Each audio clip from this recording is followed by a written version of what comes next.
An Occurrence at Owl Creek Bridge by Ambrose, Bierce. 1. A man stood upon a railroad bridge in northern Alabama, looking down into the swift water 20 feet below. The man's hands were behind his back, the wrists bound with a cord. A rope closely encircled his neck. It was attached to a stout cross timber above his head, and the slack fell to the level of his knees. Some loose boards laid upon the ties supporting the rails of the railway supplied a footing for him and his executioners, 2 private soldiers of the Federal Army, directed by a sergeant who in civil life may have been a deputy sheriff. At a short remove upon the same temporary platform was an officer in the uniform of his rank, armed. He was a captain. A sentinel at each end of the bridge stood with his rifle in the position known as support, that is to say, vertical in front of the left shoulder, the hammer resting on the forearm thrown straight across the chest, a formal and unnatural position, enforcing an erect carriage of the body. It did not appear to be the duty of these 2 men to know what was occurring at the center of the bridge. They merely blockaded the 2 ends of the foot plank that traversed it. Beyond one of the sentinels, nobody was in sight. The railroad ran straight away into a forest for 100 yards, then, curving, was lost to view. Doubtless there was an outpost farther along. The other bank of the stream was open ground, a gentle slope topped with a stockade of vertical tree trunks, loopholed for rifles, with a single embrasure through which protruded the muzzle of a brass cannon commanding the bridge. Midway up the slope between the bridge and fort were the spectators, a single company of infantry in line at parade rest, the butts of their rifles on the ground, the barrels inclining slightly backward against the right shoulder, the hand crossed upon the stock. A lieutenant stood at the right of the line, the point of his sword upon the ground, his left hand resting upon his right. Excepting the group of 4 at the center of the bridge, not a man moved. The company faced the bridge, staring stonily, motionless. The sentinels, facing the banks of the stream, might have been statues to adorn the bridge. The captain stood with folded arms, silent, observing the work of his subordinates, but making no sign. Death is a dignitary who, when he comes announced, is to be received with formal manifestations of respect, even by those most familiar with him. In the code of military etiquette, silence and fixity are forms of deference. The man who was engaged in being hanged was apparently about 35 years of age. He was a civilian, if one might judge from his habit, which was that of a planter. His features were good, a straight nose, firm mouth, broad forehead, from which his long, dark hair was combed straight back, falling behind his ears to the collar of his well-fitting frock coat. He wore a mustache and pointed beard, but no whiskers. His eyes were large and dark gray, and had a kindly expression, which one would hardly have expected in one whose neck was in the hemp. Evidently, this was no vulgar assassin. The liberal military code makes provision for hanging many kinds of persons, and gentlemen are not excluded. The preparations being complete, the 2 private soldiers stepped aside and each drew away the plank upon which he had been standing. The sergeant turned to the captain, saluted, and placed himself immediately behind that officer, who in turn moved apart 1 pace. These movements left the condemned man and the sergeant standing on the 2 ends of the same plank, which spanned 3 of the cross ties of the bridge. The end upon which the civilian stood almost, but not quite, reached a 4th. This plank had been held in place by the weight of the captain. It was now held by that of the sergeant. At a signal from the former, the latter would step aside, the plank would tilt, and the condemned man go down between 2 ties. The arrangement commended itself to his judgment as simple and effective. His face had not been covered, nor his eyes bandaged. He looked a moment at his unsteadfast footing, then let his gaze wander to the swirling water of the stream racing madly beneath his feet. A piece of dancing driftwood caught his attention, and his eyes followed it down the current. How slowly it appeared to move! What a sluggish stream! He closed his eyes in order to fix his last thoughts upon his wife and children. The water, touched to gold by the early sun, the brooding mists under the bank at some distance down the stream, the fort, the soldiers, the piece of drift, all had distracted him. And now he became conscious of a new disturbance. Striking the thought of his dear ones was sound which he could neither ignore nor understand, a sharp, distinct, metallic percussion like the stroke of a blacksmith's hammer upon the anvil. It had the same ringing quality. He wondered what it was, and whether immeasurably distant or nearby. It seemed both. Its recurrence was regular, but as slow as the tolling of a death knell. He awaited each new stroke with impatience and, he knew not why, apprehension. The intervals of silence grew progressively longer. The delays became maddening. With their greater infrequency, the sound increased in strength and sharpness. They hurt his ear like the thrust of a knife. He feared he would shriek. What he heard was the ticking of his watch. He unclosed his eyes and saw again the water below him. If I could free my hands, he thought, I might throw off the noose and spring into the stream. By diving, I could evade the bullets and, swimming vigorously, reach the bank, take to the woods, and get away home. My home, thank God, is as of yet outside their lines. My wife and little ones are still beyond the invaders' farthest advance. As these thoughts, which have here to be set down in words, were flashed into the doomed man's brain, rather than evolved from it, the captain nodded to the sergeant. The sergeant stepped aside.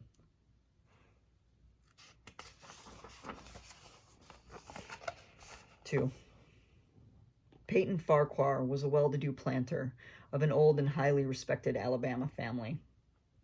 Being a slave owner, and like other slave owners, a politician, he was naturally an original successionist and ardently devoted to the Southern cause.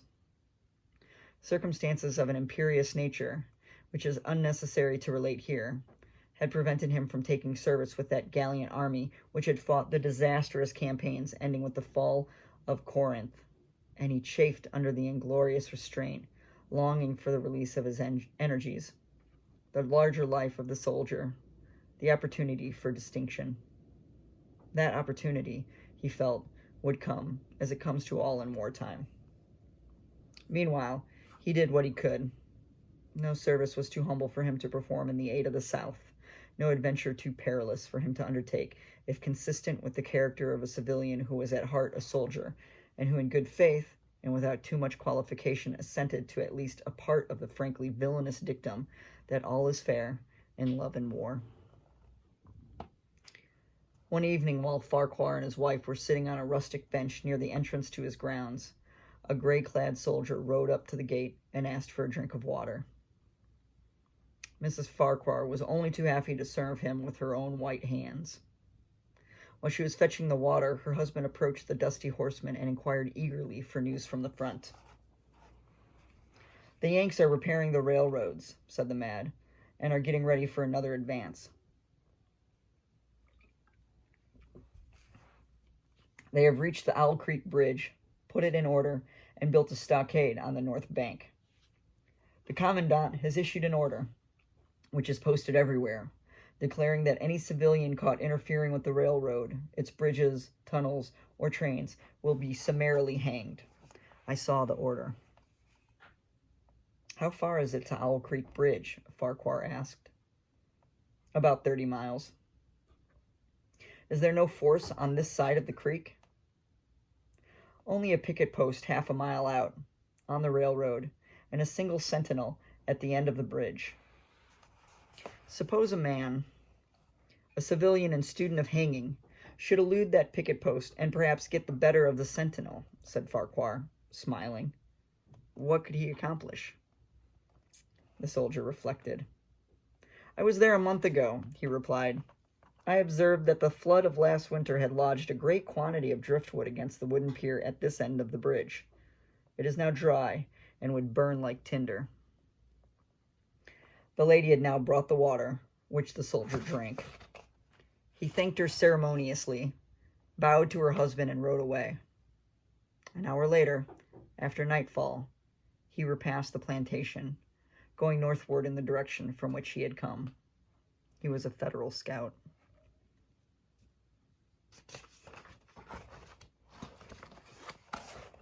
Three. As Peyton Farquhar fell straight downward through the bridge, he lost consciousness and was as one already dead. From this state he was awakened, ages later it seemed to him, by the pain of a sharp pressure upon his throat, followed by a sense of suffocation. Keen, poignant agony seemed to shoot from his neck downward through every fiber of his body and limbs. These pains appeared to flash along well-defined lines of ramification and to beat with an inconceivably rapid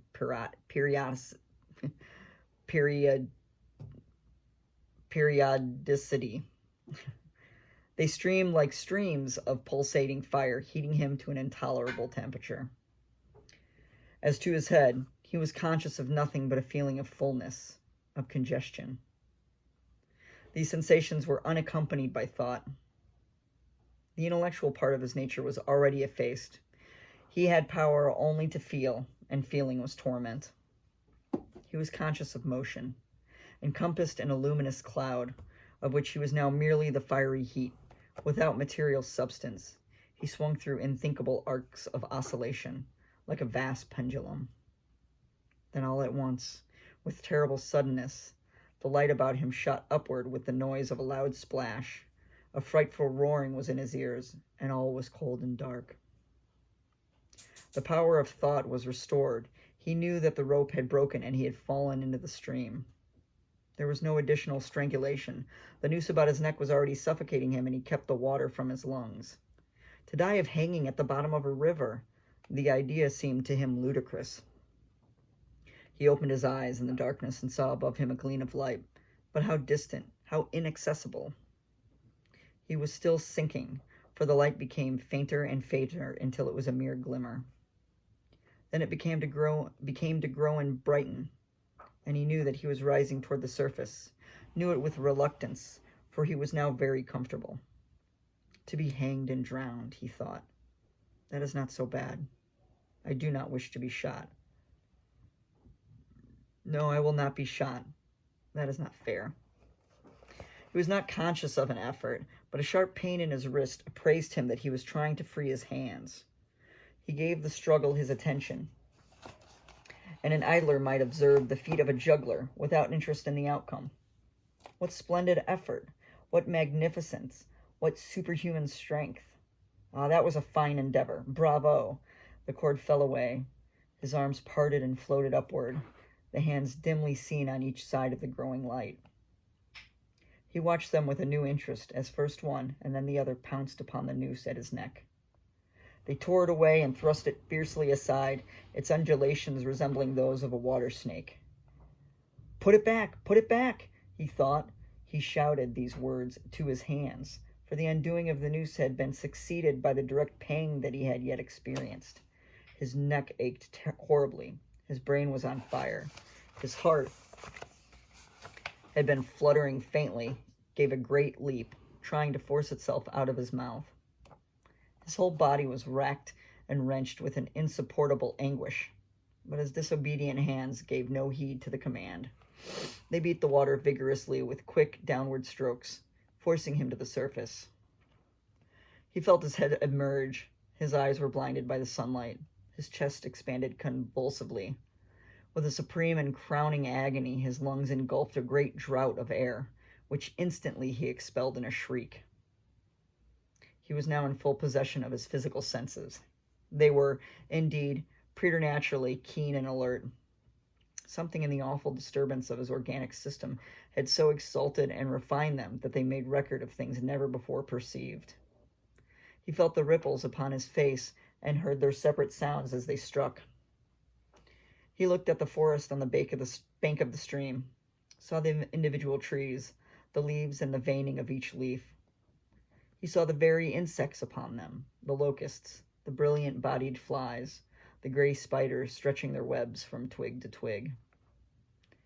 He noted the prismatic colors in all the dewdrops upon a million blades of grass, the humming of the gnats that danced above the eddies of the stream, the beating of the dragonfly's wings, the strokes of the water spider's legs, like oars which had lifted their boat. All these made audible music. A fish slid along beneath his eyes, and he heard the rush of its body parting the water. He had come to the surface facing down the stream.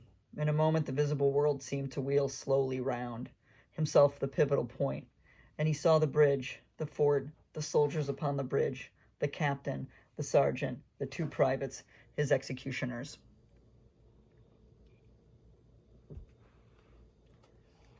They were in silhouette against the blue sky. They shouted and gesticulated, pointing at him. The captain had drawn his pistol, but did not fire. The others were unarmed. Their movements were grotesque and horrible, their forms gigantic. Suddenly he heard a sharp report, and something stuck in the water smartly within a few inches of his head, splatting his face with spray. He heard a second report, and saw one of the sentinels with his rifle at his shoulder, a light cloud of blue smoke rising from the muzzle.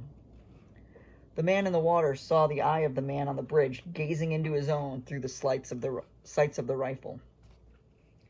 He observed that it was a gray eye, and remembered having read that gray eyes were keenest, and that all famous marksmen had them. Nevertheless, this one had missed. A counter-swirl had caught Farquhar and turned him half round. He was again looking at the forest on the bank opposite the fort. The sound of a clear, high voice and a monotonous sing-song now rang out behind him and came across the water with a distinctness that pierced and subdued all sounds, even the beating of the ripples in his ears. Although no soldier, he had frequented camps enough to know the dread significance of that deliberate, drawing, aspirated chant. The lieutenant on shore was taking part in the morning's work. How coldly and pitilessly, with what an even, calm intonation, presaging and enforcing tranquility in the men, with what accurate, measured intervals fell those cruel words. Company, attention, shoulder arms, ready, aim, fire. Farquhar dived as deeply as he could. The water roared in his ears like the voice of Niagara, yet he heard the dull thunder of the volley and, rising again toward the surface, met shining bits of metal, singularly flattened, oscillating slowly downward. Some of them touched him on the face and hands, then fell away, continuing their descent. One lodged between his collar and neck. It was uncomfortably warm, and he snatched it out. As he rose to the surface, gasping for breath, he saw that he had been a long time underwater. He was perceptibly further downstream, nearer to safety. The soldiers had almost finished reloading. The metal ramrods flashed all at once in the sunshine as they were drawn from the barrels, turned in the air, and thrust into their sockets. The two sentinels fired again, independently and ineffectually. The hunted man saw all this over his shoulder. He was now swimming vigorously with the current.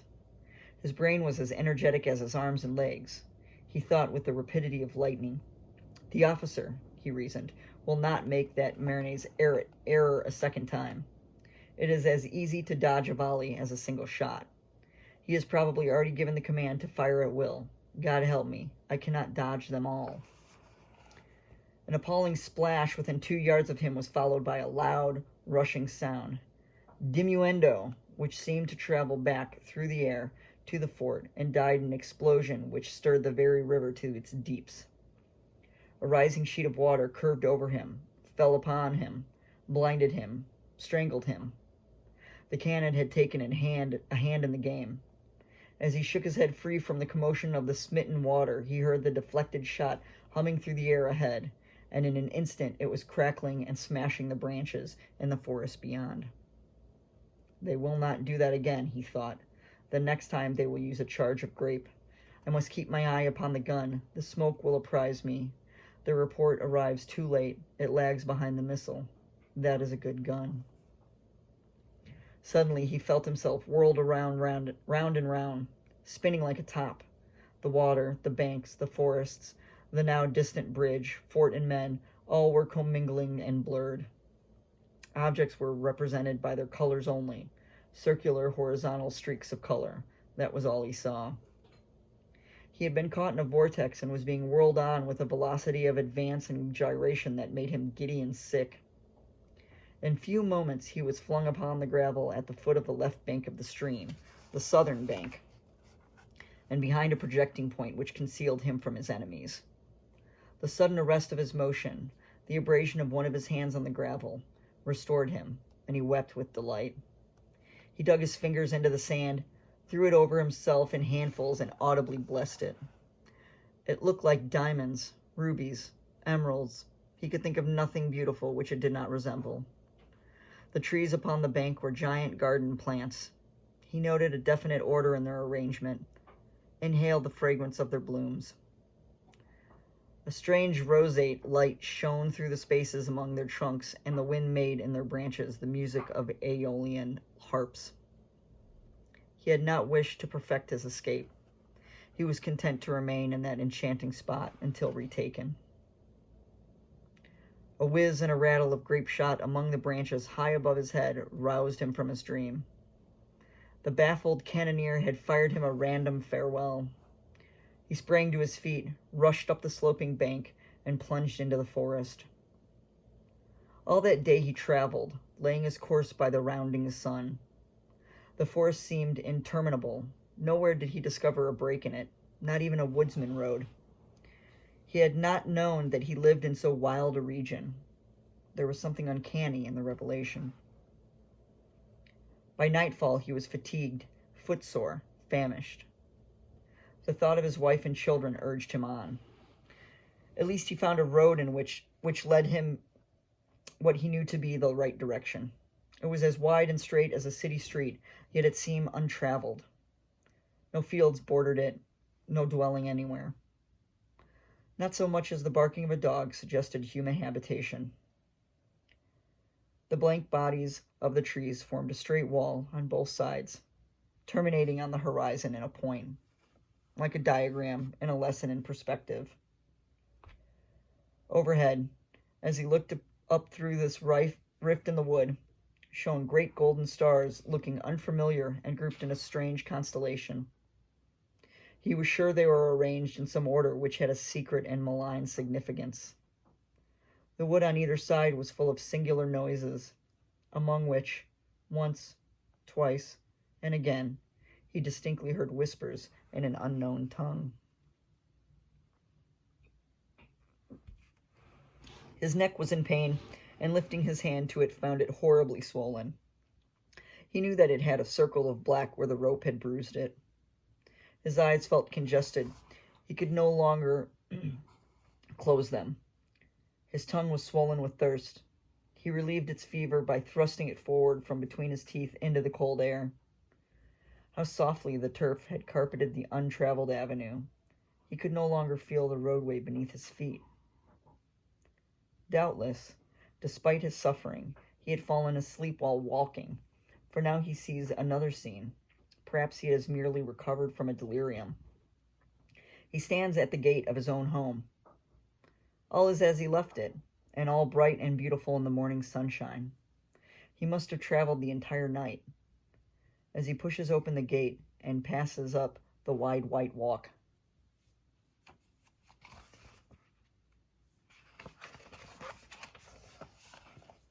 he sees a flutter of female garments. His wife, looking fresh and cool and sweet, steps down from the veranda to meet him. At the bottom of the steps, she stands waiting, with a smile of ineffable joy, an attitude of matchless grace and dignity. Ah, how beautiful she is! He springs forward with extended arms. As he is about to clasp her, he feels a stunning blow upon the back of his neck. A blinding white light blazes all about him with a sound like the shock of a cannon. Then all is darkness and silence. Peyton Farquhar was dead. His body, with a broken neck, swung gently from side to side beneath the timbers of the Owl Creek Bridge.